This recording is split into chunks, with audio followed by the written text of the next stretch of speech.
Bom, pessoal, então vamos falar sobre o prontuário das instalações elétricas. Eu tenho visto, muitas vezes, o pessoal, às vezes, falar numa certa dificuldade para fazer o prontuário. Eu, sinceramente, para fazer o prontuário, eu não vejo dificuldade nenhuma. O problema são os documentos que vão entrar no prontuário. Então, eu vejo a coisa de uma forma um pouco diferente. Primeira coisa, o prontuário é um trabalho, é organizar aqueles documentos, tal como está aqui. Depois, os documentos que são gerados para ir no prontuário é um outro trabalho. Então, é isso que eu quero mostrar aqui e organizar essa ideia. Então, vamos lá, vamos com calma. Vamos começar. Primeira coisa, deixa eu tirar a minha câmerazinha aqui. O que é um prontuário? Então, está aqui 2 exemplos de um prontuário. Um prontuário, aqui, era 2 caixinhas dessa aqui, no final virou 4 ou 6 caixas dessa aqui. O cliente preferiu que fosse entregue desta forma, porque ele queria guardar lá e não sei o quê, ele tinha um armário de prateleira e punha lá. O outro preferiu desta forma, então ele tinha, eu acho que tem 2 prateleiras aqui, dessa aqui, onde o prontuário está aqui dentro. Então, o que é um prontuário? É o local onde se armazena a documentação. Tá? Então, o prontuário é o local onde tudo está junto. Por quê? Porque senão vira aquela fila de INPS, né? Acabou que chega e fala, onde está o procedimento? Ah, está lá no pessoal da manutenção. Aonde está a autorização? Está lá com o pessoal de RH. Aonde está a coisa do SPDA? Está lá... Bom, aí você chega na fila, você é o último. Não, tem 3 no banheiro, 2 foi comer pastel. Aí você nunca sabe o que é o final da fila ou não. Então, a ideia do prontuário é juntar tudo no mesmo local. Veja, a gente está partindo, dá para ver que a filosofia do Ministério nesse tempo todo, para que tenha um sistema de gestão. Veja, se você olhar lá o início NR10, 2004, o sistema de gestão. Agora nós já temos o programa, o PGR, o Programa de Gestão de Risco. Esse sistema de gestão está ficando mais robusto. Então, o que a NR10, o Ministério está fazendo, que hoje não é Ministério mais, o trem aqui no Brasil é dinâmico. Então, o que acontece? Você vai organizando essa coisa para que você tenha tudo no mesmo lugar e fácil ser gerenciado. Então, isto aqui é um exemplo de prontuário. Agora, quais os documentos nós vamos colocar lá? Então, gente, como é que eu monto esse prontuário? Veja, gente, eu penso que as coisas devem ser o mais simples possível. O mais simples possível. Como é que eu monto a numeração do meu prontuário? Como é que eu faço isso, gente? Eu vou lá na NR10 e vejo quais são os itens que deve ter no prontuário. Veja, se é uma coisa que eu não faço é inventar. Eu estudo, eu tenho ideia. Agora, quando eu estou trabalhando, eu estou fazendo um trabalho para o meu cliente. Quando eu estou fazendo uma palestra, eu não vou apresentar uma coisa que eu acho que deve ser assim. Porque uma coisa que eu acho hoje, amanhã eu já não acho mais. Os gostos mudam, tudo muda. Eu aprendi uma coisa nova e aí... Então, essa coisa de achar é um negócio muito complicado.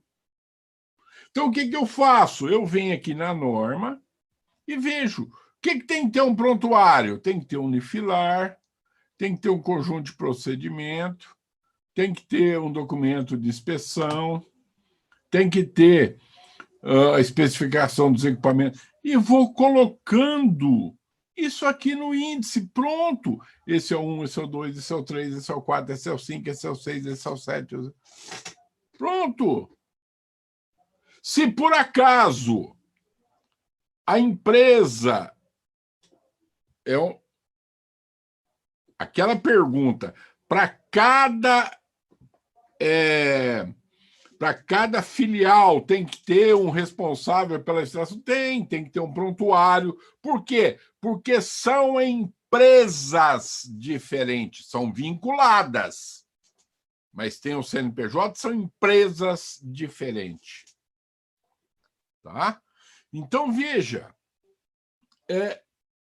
agora, se dentro de uma mesma empresa tiver várias, de repente eu posso falar, olha, esses procedimentos são para essas áreas, eu posso subdividir isso aqui. Agora, eu não vou fugir de ir na NR10 e montar o meu índice de acordo com a NR10.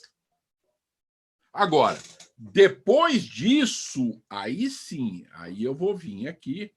Não, eu acho que isso aqui eu poderia pôr por prédios, por área, por... E aí, agora, tem que ter o mínimo. Então, inventar nisso aqui... Não, eu acho que deve, porque eu tenho a melhor ideia, a minha ideia é melhor que a do Ministério do Trabalho. Baixa a bola, baixa a bola. O Ministério do Trabalho tem poder. É a mesma coisa da história da biqueira de aço. Gente, eu fico descrente com isso. Outro dia eu estava numa loja de EPI e tem coisa que, a hora que entra no meu ouvido, parece uma abelha lá dentro, fazendo um barulhão. Aquilo entra arranhando. Uma delas é bitola. Quando o caboclo fala bitola, aquilo me dá urticária na mesma hora e eu já fico incomodado. O pessoal lá da Miômega sabe. Quando entra um funcionário novo, a turma já fala, ou como vocês gostam, né? Quando entra um colaborador novo,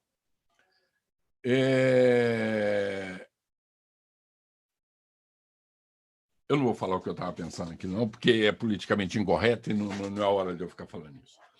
Mas quando entra alguém novo, eles já falam assim, olha, não fala bitola, senão...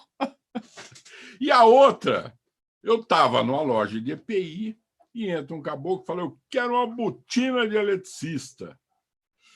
Aí eu falei, nossa, ele vai falar que não pode ter biqueira de aço. Gente, o Ministério do Trabalho, eu não sei se ainda hoje, mas até uns tempos atrás que eu olhei, dá CA para biqueira de aço como biqueira de eletricista. O Ministério do Trabalho manda muito mais do que o João Cunha, gente, tem muito mais autoridade. É a mesma coisa que eu chegar aqui em casa e falar, olha, eu vou mudar a sala de lugar. A mulher vai falar, putz, grilo, tá bebendo dia de semana agora. Não espera nem a hora do almoço, já tá bêbado. Gente, eu não mando, não adianta eu achar que mando. Então, esse negócio de, não, eu sei mais, baixa a bola. Então, veja, eu venho aqui, isso aqui é meu índice, pronto, já está aqui meu índice. Não vou inventar. Então, vamos lá. Vou pegar o meu índice, que é isso aqui, ó, e vou começar a organizar a documentação. A primeira coisa, veja que a NR10 ela fala do diagrama unifilar. Eu, particularmente, acho que ela devia falar no prontuário e não devia ter essa história de 75. Eu acho, agora eu também não ligo para isso, não. Por quê? Agora, isso é o que eu acho, hein? Eu estava falando para vocês, esquece o que eu acho. Quando ela fala que as empresas estão obrigadas a manter um diagrama unifilar, seria bom que já fosse num prontuário. E quando ela vai criar o prontuário, ela fala que contendo além do coisa. Então, isso aqui está no prontuário. Então, o prontuário ele começa com o diagrama unifilar. Aqui está muito claro, tá? Porque ela fala de além, então ela jogou esse item aqui para dentro. Então, ele começa com o diagrama unifilar. As empresas estão obrigadas a manter esquemas unifilares atualizados das instalações elétricas do seu estabelecimento, com especificação do sistema de aterramento e demais equipamentos e dispositivos de proteção. Eu acho que isso aqui criou alguns probleminhas. Por exemplo, eu já vi muito esquema unifilar. Eu não vou falar de diagrama aqui, vai que o Paulo Barreto está assistindo, ele vai me dar um puxão de orelha. O esquema unifilar e coloca só essas duas coisas. E não coloca o cabo. Aí a gente não sabe se o disjuntor está coordenado com o cabo. Então, e mais algumas coisas. Então, esse negócio é meio enroscado. Mas isso aqui é o mínimo. Isso aqui tem que ter. Eu sempre coloco um a mais. Eu coloco o cabo aqui também, tá? E depois, o meu curto-circuito, energia incidente, essa coisa toda. Bom, então, agora, o que está mandando é isso aqui. Então, agora, o diagrama unifilar é da entrada de energia até o último quadro de distribuição, com a saída para cada circuito. Pode estar num desenhão só? Pode, às vezes vai dar um desenho. Eu já vi um que tinha 2 desenhos de 3 metros de largura. É muito difícil manusear esses desenhos. Então, eu prefiro trabalhar com a 3 e a 4. Porque eu venho de uma área industrial, a gente trabalha com área industrial, com desenhos pequenos. Outra coisa, esse aqui é o primeiro item que eu coloco. Gente, o prontuário das instalações elétricas deve ser organizado e mantido pelo empregador. Isso aqui está na NR10. Veja, eu copio a NR10 e ponho aqui. Ou pessoa formalmente designada. O que é a palavra formalmente? Formalmente, para mim, é documento assinado. Pode ser com CPF, se tiver alguma coisa, pode, mas tem que estar assinado, tem que estar remetido à empresa, tem que falar fulano, carteira profissional número tal, CPF número tal, RG, arruma uma forma de qualificar o caboclo para saber que é ele, e tem que estar o nome do cara. Devendo permanecer à disposição dos trabalhadores e empresas. Então, veja, o prontuário ele deve ser mantido por essa empresa e deve permanecer. Então, a primeira coisa que tem que estar no prontuário é quem é o responsável. Isso aí tem que estar lá, um documento assinado por um preposto da empresa, porque tem uma procuração para assinar, falando que é o fulano que vai organizar e manter, não vai fazer a documentação, não. Bom, além do unifilar, você tem que ter o conjunto de procedimentos e instruções técnicas e administrativas de segurança e saúde implantado e relacionado à SNR e descrição de medidas de controle existente. Bom, de novo, como é que eu faço isso? Você pode fazer, olha, eu gosto de fazer procedimento, ok, você gosta. Eu tenho um punhado de coisa que eu gosto também, mas veja, o item 10.11.1 da NR10 fala assim: o serviço de instalações elétricas deve ser planejado e realizado em conformidade com procedimentos de trabalho específico. Então, tem que ter os procedimentos de trabalho para aquele serviço.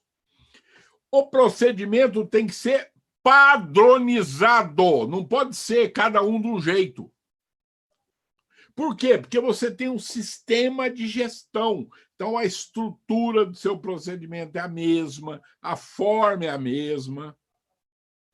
Não pode ser um escreve de um jeito e outro escreve do outro. Um põe cheio de figurinha, o outro não põe nada. Então, é preciso ter com descrição detalhada de cada tarefa, passo a passo. Olha, isso aqui você faz assim, assim, assim, dá todos os passos. Assinado por profissional que atenda ao 10.8. Isso aqui é um probleminha que nós temos na NR10 existente. Quando ela fala assinado por profissional que atende o 10.8, o 10.8 é um vasto. Já teve uma pessoa da comissão tripartite que teve numa fábrica e falou que qualquer trabalhador autorizado poderia assinar esse documento. Eu, particularmente, não concordo. Para mim, só o habilitado. Nós vamos ver um pouquinho para frente, eu tenho uma transparência falando por quê. Então, o documento tem que ser elaborado por um profissional habilitado. Só uma coisinha rápida. Como é que eu elaboro esse procedimento? Uma coisa que não pode é, por exemplo, a minha ômega foi contratada para elaborar um procedimento. Aí eu faço lá no escritório e mando para o cara. Gente, isso é coisa para doido, eu acho. Eu tenho que ir lá no campo e ver com ele como é que você faz esse serviço. Se o caboclo faz o serviço e esse serviço está de acordo com a NR10, por que eu vou querer que ele faça o serviço do meu jeito? Se o serviço da forma com que a empresa faz está de acordo, eu simplesmente vou documentar aquilo lá, está de acordo. Agora, vamos supor que ele faz o serviço e uma parte está de acordo, outra parte não. Tem uns passos, uns passos ali que não pode. Eu vou falar para ele, esses passos aqui estão com problema, meu amigo. Você está chegando, entrando na zona controlada, você não pode entrar, isso aqui está acontecendo isso. Então, como é que nós vamos resolver isso aqui? Você vai pôr uma proteção aqui, você vai... Veja, eu vou interferir só onde está com problema. Agora, eu vou interferir no que está certo, no que ele está fazendo, só para ele fazer do jeito que eu quero. Aí não dá. A outra coisa que não dá certo é você trazer o procedimento de um e levar para o outro fazer. Gente, cada um faz de um jeito. Por exemplo, a minha mulher faz pão de queijo. Ela tem a receita dela. Se pegar a receita do outro e ela tem que fazer... Por que ela vai ter que fazer a receita igual a do outro? Ela faz a receita dela. E ela desenvolveu o jeito que ela gosta, rala o queijo dessa forma, faz o outro rala o queijo do outro jeito. Rala o queijo do jeito que você quiser, ué. Então, esse é o ponto. Eu tenho que ir na empresa e me aculturar com a cultura da empresa e adequar o que tiver errado. Veja, isso é a minha ideia, não quer dizer que esteja certo. Se você quiser ir lá e mudar a cultura da empresa, a visão é sua. Eu acho que não é uma boa. Os procedimentos de trabalho 10.11.3. Veja aqui, está exatamente no capítulo de procedimento. O segundo, o 10.11.2, vai falar de ordem de serviço, né? E o 10.11.3 vai dar a estrutura do procedimento. Gente, eu sou legalista. Isso aí eu não tenho como negar. Para mim, tem que ter todos esses itens. O meu procedimento de trabalho tem todos esses itens. Não tem um que não tem. Deve ter, no mínimo. Se é no mínimo, não pode ter menos que isso. Eu não posso falar, não vou pôr disposição geral, não. Não pode, você não pode desobedecer a lei. Você pode até não concordar com ela. Mas desobedecer você não pode. Tá? Não vamos discutir aqui se você poderia desobedecer, se era feliz sua consciência, uma série de coisas. Mas veja, eu não posso desobedecer a lei. Certo? Então, o primeiro item, né? Aqui, como ela não definiu a ordem, você pode ter alguma alteraçãozinha. De ordem, mas todos os itens têm que estar lá. Objetivo, campo de aplicação, esse item, esse procedimento vale para filial tal, esse procedimento vale para a área tal, esse procedimento vale para a empresa inteira. Para onde vale esse procedimento? Base técnica, competências e responsabilidades, disposições gerais, medidas de controle e orientações finais. Gente, quando você faz um procedimento desse, veja que quando você fala na medida de controle, você já está tratando de quais são os equipamentos de proteção individual e coletiva que você vai usar. Eu, às vezes, vejo o pessoal falando assim, qual é o EPI e o EPC que eu devo usar em subestação? Meu amigo, eu sei que sabe. A subestação é sua. Eu sei que tem que definir isso. Definir como? Na análise de risco. Simples. Simples assim. Na sua análise de risco, você tem que definir essas coisas.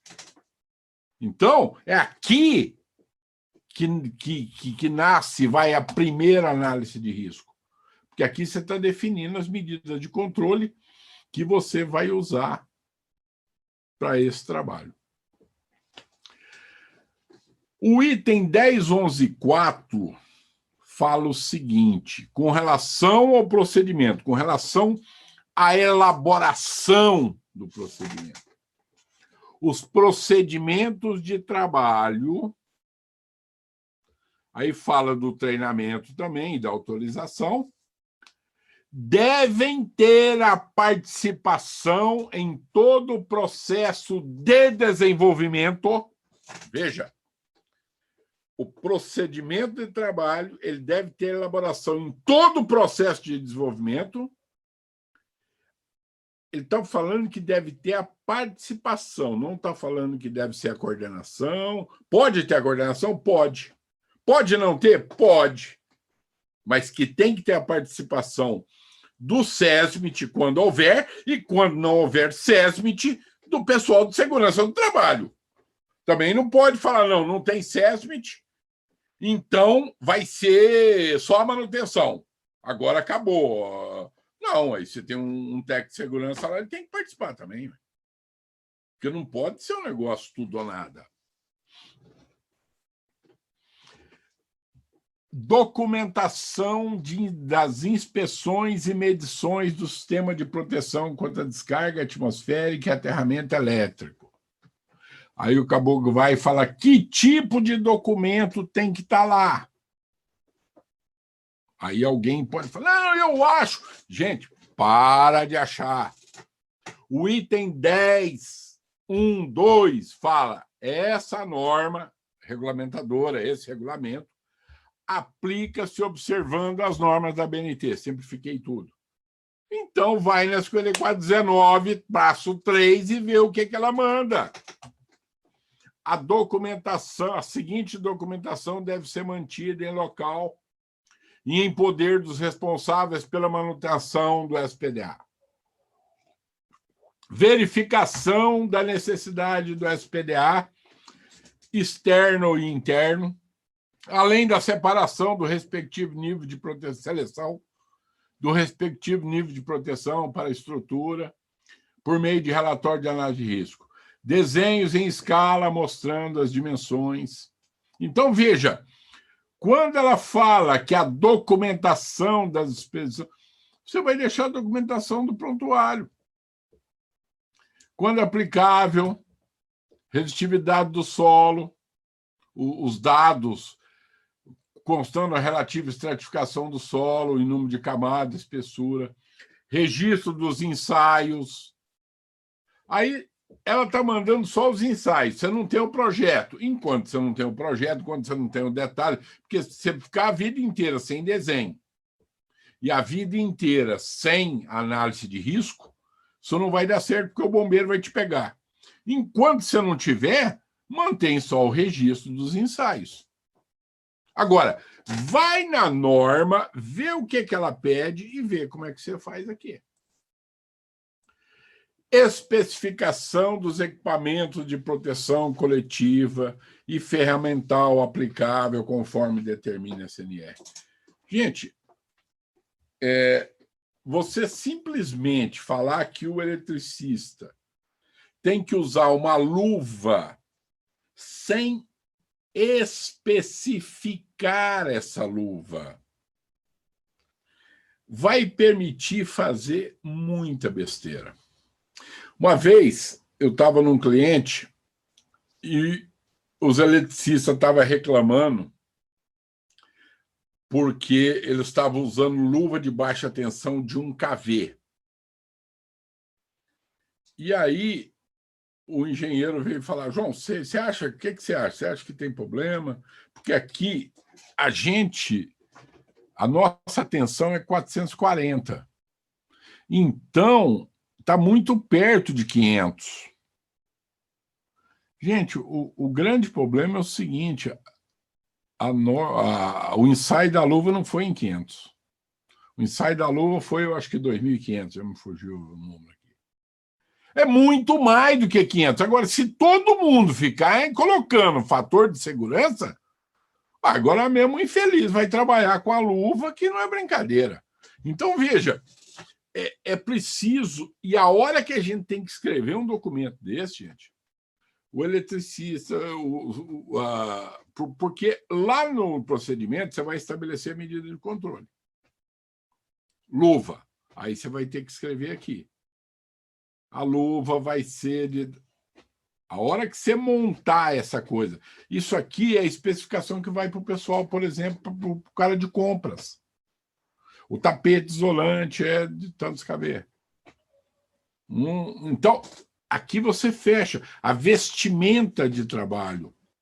Uma coisa muito importante, quando a gente fala do cálculo de arco elétrico, do cálculo da energia incidente, o que é o cálculo da energia incidente? Não é a especificação da vestimenta.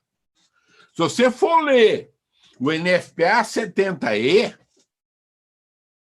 ele vai deixar muito claro, e ele fala isso várias vezes, que a determinação da vestimenta tem que ser feita por uma análise de risco, bababá. Gente, a vestimenta, ela é um EPI. Se ela é uma EPI, ela tem uma medida de controle, ela sai por uma análise de risco. Agora, na análise de risco, eu vou entrar com uma parte da análise de risco, que é a quantificação do risco. Qual é o risco? Arco elétrico, qual é agora a quantificação? Quanto é esse risco? 15 calorias por centímetro quadrado. 28 calorias por centímetro quadrado. Então, veja, aí você está dando número. É só isso. Agora, eu preciso de especificar essa vestimenta. Então, a especificação dela tem que estar aqui. documentação comprobatória da qualificação, habilitação, capacitação, autorização dos trabalhadores e dos treinamentos realizados. Então, vamos lá. Para cada um, eu preciso estar no prontuário com uma pasta. Para todos os qualificados, eu tenho que ter o quê? A cópia xerox do diploma do caboclo, num específico da área elétrica e reconhecido no Sistema Oficial de Ensino. Tem que estar a cópia do diploma dele lá, se ele é qualificado. A cópia do registro do CREA do caboclo, se ele é habilitado. E, gente, todo ano ele tem que mandar o recibo de pagamento da anuidade do CREA. Por quê? Se você ficar, acho que 4 anos sem pagar o CREA, seu registro é cassado. E se o registro for cassado, você não tem registro. Então, não basta o documento do CREA, a carteirinha do CREA. Uma vez eu falei isso, acabou que falou que eu estava fazendo propaganda do CREA. Não estou fazendo propaganda. Só estou acertando o coisa da forma legal. Para os trabalhadores não qualificados, o documento que indica a capacitação. Quem capacitou? E qual é a abrangência dessa capacitação? E ele vai trabalhar sob a responsabilidade de quem? Tem que ter um documento, gente. Tem que ter rastreabilidade. Se eu estou montando um sistema de gestão, tem que ter um documento. Cópia do certificado de conclusão, comprometimento satisfatório dos cursos de treinamento. E também o documento de autorização, aquilo que o Edson falava, abrangência. Gente, o que eu fiz? O primeiro cliente que eu fui fazer essas coisas, eu já pediu esse trem aqui. Então, eu bolei o primeiro documento de autorização, que é o documento que eu peguei da França. Aqui tem todos os limites de tensão, limite de intervenção, tudo aqui. Aí ele precisava de um de capacitação, isso não tem na França, eu fui e fiz um parecido para cá, tá?